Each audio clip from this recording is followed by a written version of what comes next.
Guys, so hey guys, so tonight I'm going to talk about why every world religion was started by a fallen angel. And we're going to ask something like, who are these Elohim, or these angels that the Most High divides the nations among? Why does the text say that he fixed the boundaries of the peoples according to, guess what? According to their number. Yet he kept Jacob as his own portion. And how can those same beings and end up being judged in Psalm 82? They stand in the divine assembly while God rebukes them for failing justice. They had a job and they bonked it. And he tells them that part of their punishment, that they'll die like mortals, even though that they're called gods, or Elohim, sons of the Most High. Okay? This sits right at the heart of why the nations in our day and age, why they rage the way they do, the wars, why idolatry runs deep, how mankind we can do very, very horrific evil, but that behavior is steered by fallen angels or fallen Elohim, that's Hebrew for spirit. But why the darkness also clings to whole peoples for generations, right? We know the stories, and the more that I've traced it, the clearer it becomes that these Elohim, or spirits, or angelic beings, fallen angelic beings of Deuteronomy 32, they're not just a separate class of fallen angels that we meet elsewhere. They're the same beings. Remember that. They're members of the heavenly host who rebelled. They have free will just like we do. And another rebellion was in the earlier Genesis descent. Others held to corruption after the allotment at Babel, at the Babel rebellion. In order to get this, you will need a Bible that uses the Dead Sea Scrolls manuscript along with the Masoretic manuscript in its translation. Or I'll just make it easy for you. If you can, just use an NRSVUE or the NET or the ESV. The NRSVUE and the NET uses the Dead Sea Scrolls as one of its primary source material. It's very important for that. It's the Dead Sea Scrolls is the oldest manuscript known in existence. Now, let me walk through this pretty slow. The way I've had to walk through it myself, really, because it took me a long time to grasp and collate things, but it did not come easy for me to understand, but hopefully this helps. And I grew up hearing that the sons of God in Genesis were just godly men, right? You've probably heard that too. And what they do? They married ungodly women, and this was nothing supernatural, but that explanation just started coming apart the more I read the text on its own terms. The phrase "sons of God" shows up in Job, in the book of Job, where it says they presented themselves before the Lord right alongside the adversary. Okay, clearly heavenly beings in the council. Ancient readers knew that language pointed to the divine assembly. It was understood. This was not humans. And when you carry that understanding, forward, the flood suddenly makes deeper sense. It's not just human wickedness, but it's a boundary violation from the unseen realm, spilling violence through hybrid offspring. It says that the waters recede, Noah's family multiplies, and humanity tries to stay united in defiance to God at Babel. Okay? God then confuses languages in judgment. He scatters the people into nations, into a place, and then they became nations. And right there in Deuteronomy 32, we get the divine perspective on what happens next. the Most High, the Supreme Elohim, Yahweh, he does not abandon the nations to pure chaos or human rulers. He assigns them to the sons of God, Elohim, from his own council. Okay, their job was to oversee as stewards, but Israel alone he claims directly. Okay, that's his own inheritance. That's his portion that he arbitrarily decides. He's God, right? Now stop and feel the gravity of that. These are the same category of beings who, I mean, some of them at least had already crossed the line in Genesis 6, okay? The rebellion did not end with the flood. Many people think that. Many of those angelic sons remained in their stations, but now with divided peoples under their watch. Okay. So the history shows what happened here. So buckle your seatbelts. Nations rise, and the and there are worshiping powers that demand blood, that they twist sexuality, they teach secrets of war and divination. The These are the gods of Egypt.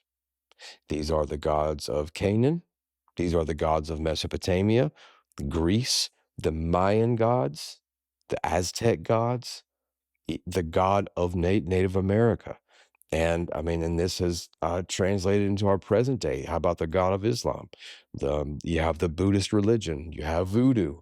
There's Shinto religion. The gods of Hinduism.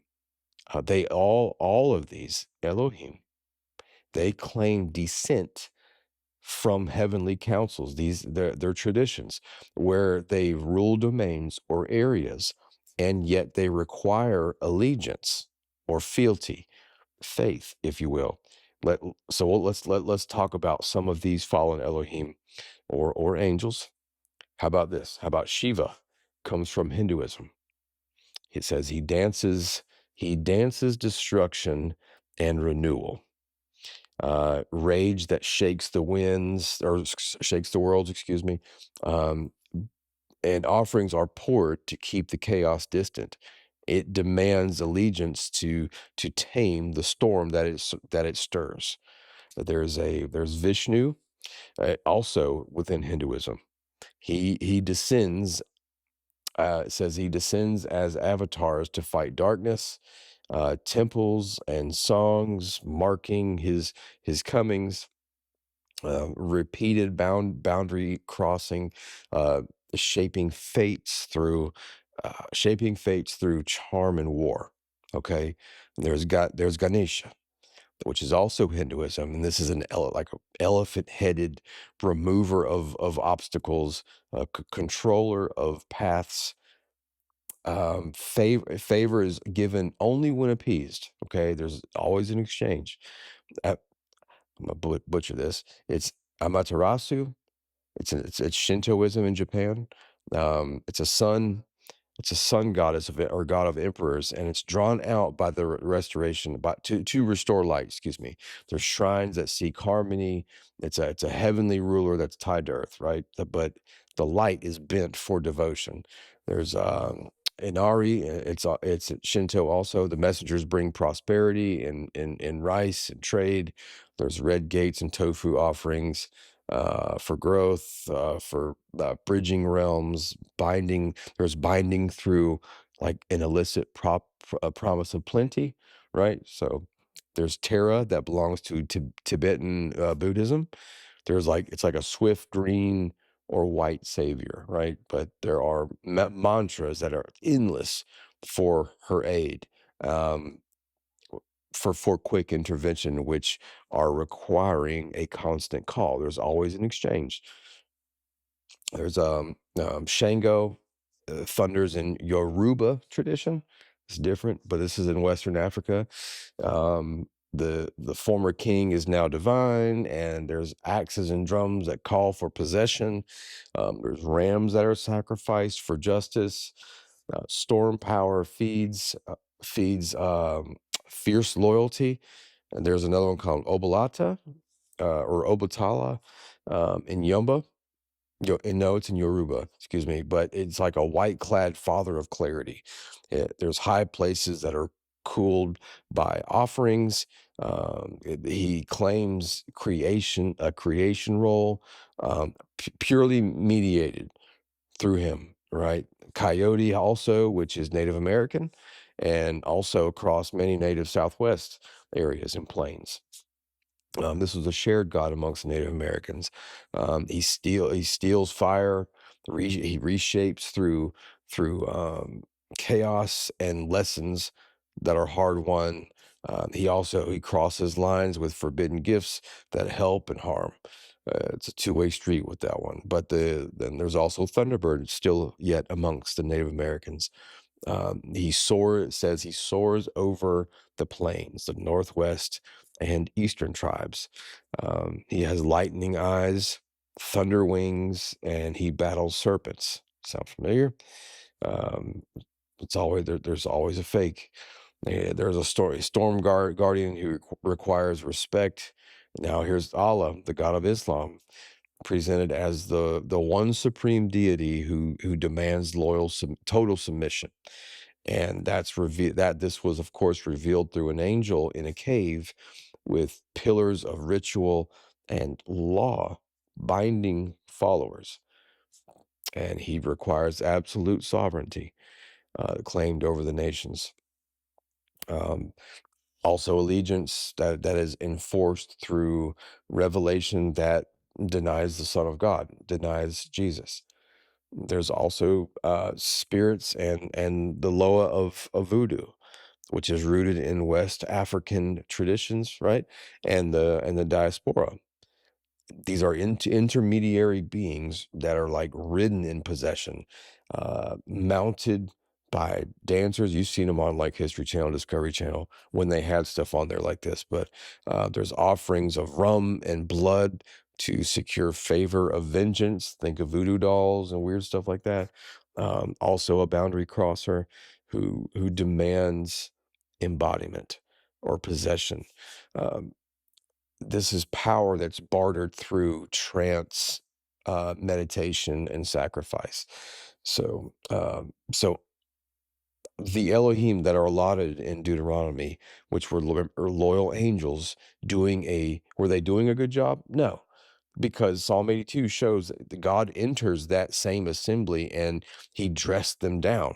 Like he was rubbing foreheads with them, you know what I mean? As we guys say, but he says, how long will you judge unjustly and show partiality to the wicked? He says, give justice, right? Give justice to the weak and to the orphan. They were supposed to do right with their designation, but they don't. They let darkness spread. They do injustice. They allow it to happen. So God pronounces a sentence. He says, you are gods, sons of the Most High, yet you shall die like men. He revokes their immortality. And he says, you shall fall like one of the princes, like one of us. The assembly itself it's gone corrupt. Not all of it, but that part of it. The same beings that were called sons of the Most High in Psalm 82 are the ones allotted over nations in Deuteronomy 32. Okay, it's important that you remember that. And they're failing so bad, not failing, like purposely screwing it up s- to such a degree that they're sentenced to mortality. That cannot be faithful angels. That's not mankind. That faithful members of the host don't get rebuked for injustice and be told that they're going to die. This is rebellion continuing. Corruption that's deepening after the allotment, after the nations are bordered, right? Um, After the Babel rebellion, the New Testament, okay, the New Testament writers saw this clearly when Paul says that the sacrifices of the nations are offered to demons, not to God, not to Yahweh. He's not just being harsh. He's naming the the reality behind the altars, those altars in the foreign nations, the principalities, the powers, the rulers of this darkness, the world forces.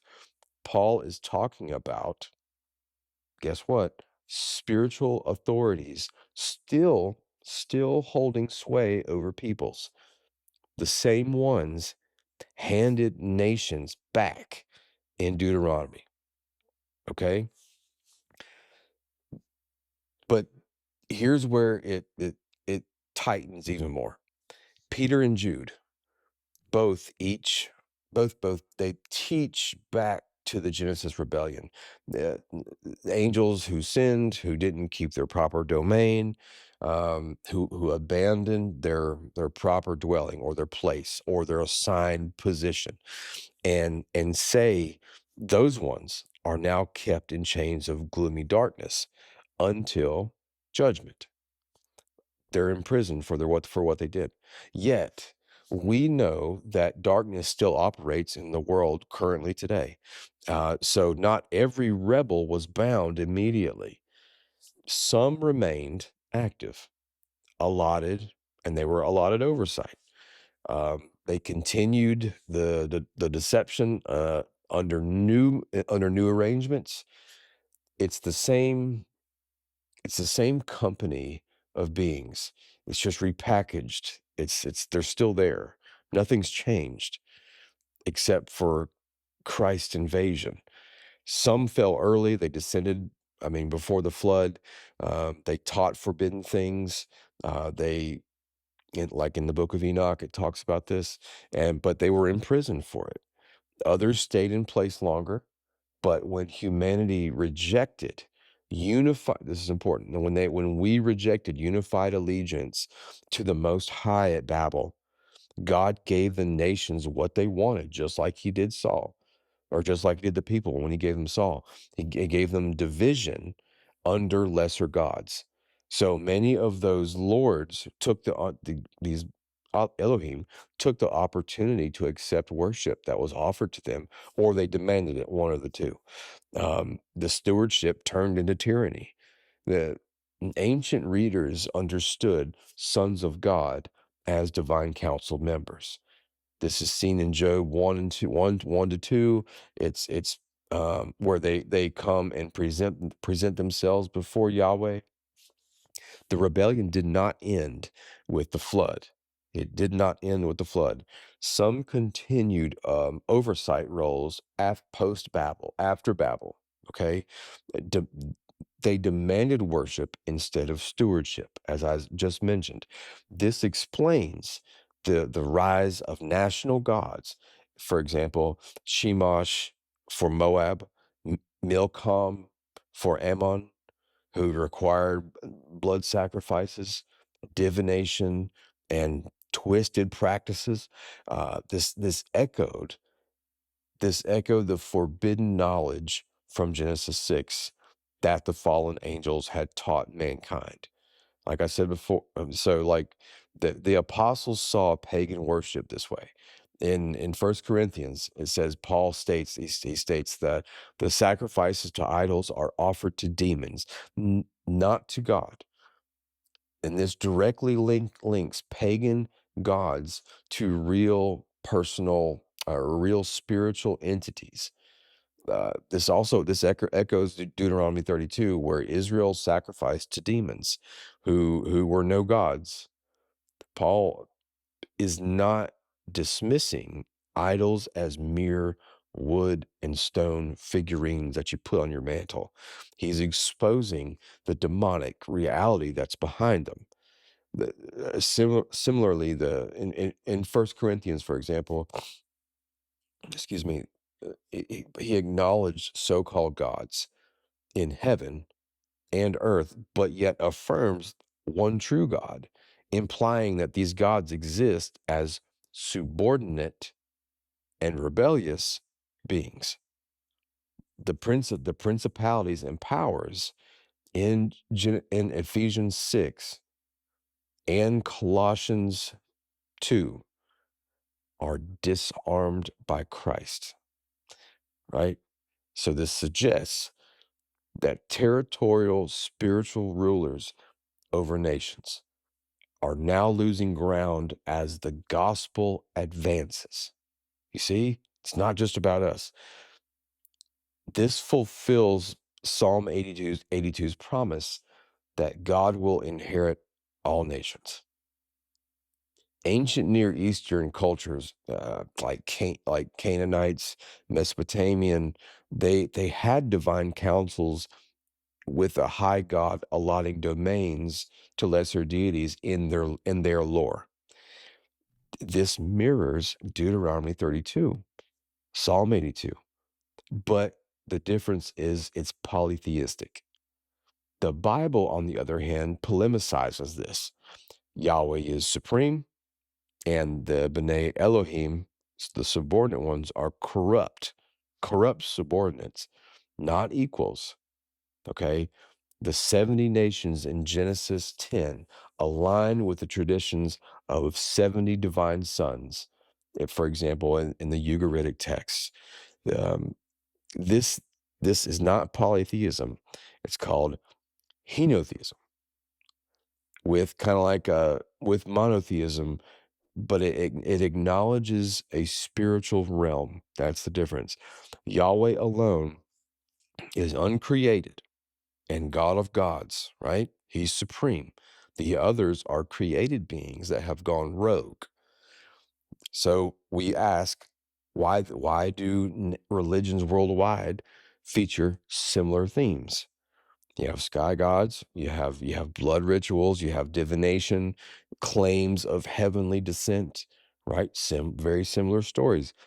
A common demonic deception fits better than pure human invention.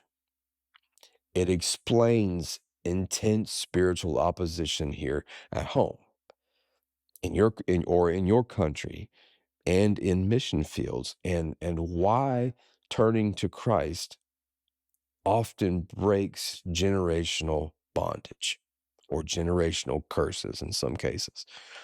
Critics then argue that this risks polytheism or over relies on non-canonical texts like Enoch. I mean, obviously, but which expands the Watcher's story. But Enoch isn't even necessary if you want to go that route. The canonical thread of Genesis 6, Deuteronomy 32, Psalm 82, um, it stands alone by itself. Enoch influenced Second Temple Judaism, which is quoted in Jude. I mean, you can't get past it. Some prefer the term Elohim in Psalm 82 as human judges, but that it strains the text. It doesn't work. Humans are not called sons of the Most High, okay, that are destined to die like men. This implies immortality otherwise, nor do they form a heavenly assembly. Men don't do that. Mankind has not done that. This view magnifies Yahweh's uniqueness. It explains evil's persistence, and it really underscores, honestly, the gospel's cosmic victory. You think about it. Christ reclaims the nations from usurpers, from the rebels. It's not speculation. It's in the text. You read it. I mean, it's plain. It's in the context of the audience that it was written to. It stirs. I mean, for me especially, it stirs awe at God's rule and reign. And there's an urgency for missions. There's an urgency for telling people the good news of Christ. So we're not just saving individuals. We're liberating territories from spiritual tyrants. We're taking back what is rightfully His. So you see the continuity and the continuity in the language. Sons of God, sons of the Most High, Elohim. These are all terms for members of the divine council. Some some stay faithful. They serve around the throne even still yet today. Um, Many do not, as we've seen, as we've talked about tonight. The fallen ones are not a separate species. They're the disloyal faction within the host of heaven. And the judgment hangs over them all. Like it's hanging over this, not going away. There's no forgiveness for what they've done. Psalm 82 ends with the plea, "Arise, O God, judge the earth, for you shall inherit all the nations." That's the promise. The corrupt Elohim will lose their inheritances. The nations will come back under the direct rule of the Most High. And of course, the faithful Son of God, his faithful Son, Jesus. That's exactly what we see unfolding in the gospel. Jesus doesn't just come to forgive merely, even though that's a huge thing. Individual sins in some courtroom sense. He comes as the faithful Israel, the obedient son where the nation failed, where Israel failed. He's the true image where Adam and the watchers failed. This is recapitulation. He confronts the powers head on. He he casts out demons who then recognize his authority over them. And on the cross, literally he disarms the rulers and authorities by defeating death. They thought that that's what they thought they would take his inheritance. He made a public spectacle of them. He triumphed over them. They didn't know that was the plan, the demons, I mean. So why does Paul say he triumphed over them on the cross if they're already bound in chains? It's a legitimate question, because not all were bound yet. The Genesis rebels, they took the hardest hit early.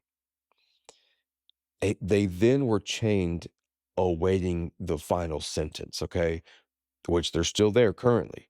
But the Deuteronomy allotment left many active, ruling through deception. The cross breaks their legal claim. It exposes their rebellion. It begins this is awesome. It begins the transfer of the nations back to their true inheritance. Uh, every time someone from any people turns allegiance to the risen king, another piece of inherited territory shifts. The Elohim lose ground. The strong man is bound. His house is being plundered. The deceiver's house, somebody's ransacking it, right? This explains why missions matter so desperately, why the gospel has to go to every nation or to every street or neighborhood or person in the workplace. We're not just saving souls from hell. It's bigger than that.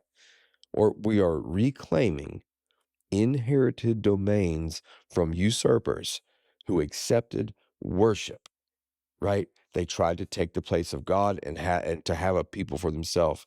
This is reserved for Yahweh. And so then they started their own separate religions in each land, each country. So who were never meant to hold those places. They were supposed to do right with their position, and they screwed it up. And it explains why resistance is so fierce in certain places, right? So why some peoples cling to old spirits with such intensity. uh, those spirits know that their time is limited. They know. It's obvious. The writing is literally on the wall. Yet they also know if they sway mankind, just put it off longer, it delays their sentencing at the great judgment. The sentence from Psalm 82 still stands. They will die like men. That's why crazy things are offered to celebrities, to the promise of money. Why? Because so many people are lured with it. It's the story of our lives, right? I think of so many people who grew up under uh, heavy spiritual oppression in regions that are dominated by ancient cults, night terrors, family curses, fear that rules households. When they finally bend the knee to Jesus, it might not have gotten, it didn't get easier necessarily, but he's a conquering Lord. Things eventually shift. Doors are opened, fear is lifted, and generations begin healing at that jump, at that start. It's not magic. It's not instant perfection either, but it's a transfer of authority that the old powers had to recognize, right? So that's why the delay. That's why you're offered such things, such wonderful things. The Deuteronomy 32 meeting Genesis 6. These are the same beings, same rebellion. It's just different, a different phase. They're all rebels. This is post-Babel. The post-Babel allotment and ongoing tyranny resulted in judgment pronounced in the assembly. The judgment that's the judgment executed at the cross is judgment completed at the return. Okay, so when we read about the nations raging in Psalm 2, asking why that they they plot against the Lord and his anointed, we know exactly who stirs them. Um, the Elohim, who know their leases are literally running out, but the Father, the supreme Yahweh, he laughs from heaven, and it says, and says to his son, ask of me and I will make the nations your inheritance. Right? That is where history is heading. The corrupt sons of God, the fallen Elohim, the religions that they started will lose everything. Everything. The faithful son, he inherits every bit that was rightfully his, and we are invited to share in that inheritance through, guess what? Faith or allegiance. That is being transferred now, and that's being transferred now while the offer stands. And this sits grave on the soul, because the division is real. The stakes are like crazy eternal, but it also stirs hope that's deeper than anything else. The Most High never truly let go of you or of mankind. He allotted in judgment, yes, but always with redemption in view, and the hope that you would come to him. The scattering at Babel becomes the gathering of the kingdom. The corrupt Elohim, uh, they fall, and the nations rise to worship the true king. And that's the argument that I've been carrying. Um, the Elohim of Deuteronomy 32 are the fallen angels, the rebellious sons of God, the same host, the same host members who turned against their maker and started world religions that uh, that worshipped them. Scripture weaves it tight. I mean, it's across centuries, it's across millennia. It's because it's one story. You have rebellion, you have allotment, you have corruption, conquest, and then inheritance restored.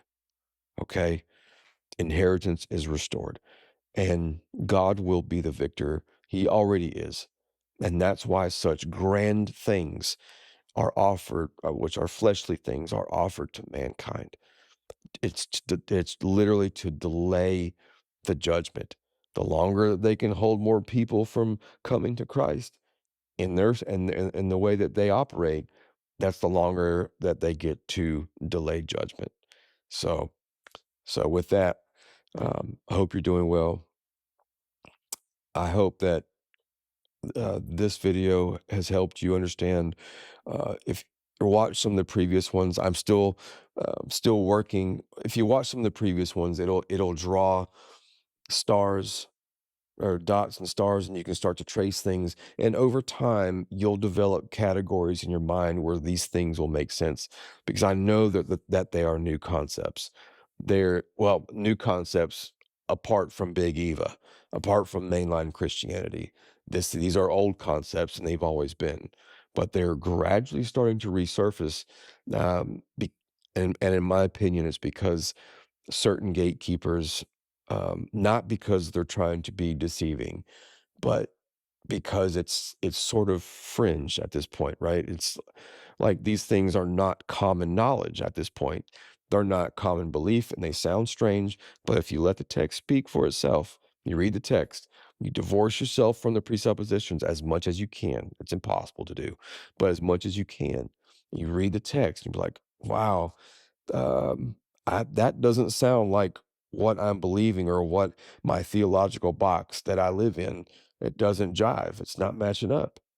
And you have to ask yourself, well, am I believing my presuppositions and then like front loading them into the text, or am I reading the text and then developing a view? So, and that's where you need to land. So, I am gradually, I'm trying to learn one new thing every time I do final edits and sound and video and all that stuff. So be patient with me. I'm learning, so I have a lot of stuff I want to talk about, and that's the easy part for me. But the hard part is all the buttons and the electronics and stuff. So, anyways, end of rant, and I'll leave you with this. May the Lord bless you. May the Lord keep you. May the Lord make his face shine on you and be gracious to you. May the Lord lift up his countenance to you and grant you peace. Have a good night.